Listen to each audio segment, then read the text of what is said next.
এই সমাজে নির্যাত কারা? যারা চামড়ার কাজ করে, পচা চামড়া দিয়ে যারা কোমরের বেল্ট বানিয়েছে, যারা টাকা রাখা ওয়ালেট বানিয়েছে, যারা স্কুল ব্যাগ বানিয়েছে, মেয়েদের ভ্যানিটি ব্যাগ বানিয়েছে, তাদেরকে কি বলা হয়? চামার। চামার মানে কি? মুচি।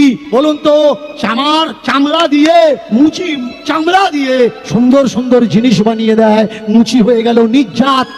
কৃষক মাটির বুক ফুলিয়ে ফাটিয়ে ফসল ফেলে বীজ বপন করে অন্ন যোগাচ্ছে পুরো বিশ্বকে, সেই চাষি হয়ে গেল নির্যাত। কামার লোহা দ্বারা লৌহ যুগকে এই উন্নতি করেছে, সেই কামার হয়ে গেল নির্যাত। মাটি দ্বারা হাঁড়ি কড়া তৈরি করে আপনাদের আমাদের আগুনের ব্যবহার যারা শিখিয়েছে, সেই কুমার, তারা হয়ে গেল নির্যাত। আর যে কাজকর্ম কিচ্ছু করে না, আপনার বাড়ি এসে ঘন্টা নাড়ছে, ও হয়ে গেল উঁচু জাত। দীনকৃষ্ণ ঠাকুর কি চাচ্ছে?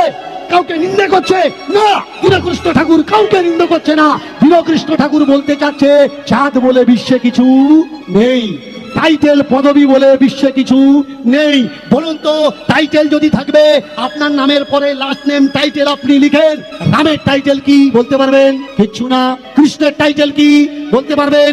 বলতে পারবে না। অর্জুনের টাইটেল, দুর্যোধনের টাইটেল, রাবণের টাইটেল, কুম্ভকর্ণের টাইটেল। তাহলে আমাদের দেবী দেবতাদের কোনো টাইটেল নেই। আমাদের টাইটেল এলো থেকে, যারা আমাদের টাইটেল দিয়েছে, এই টাইটেল থেকে যারা চেনা যায় কে উঁচু আর কে নিচু। আপনাদের কি মনে হয় সেটা অবশ্যই কমেন্ট বক্সে বলে যাবেন।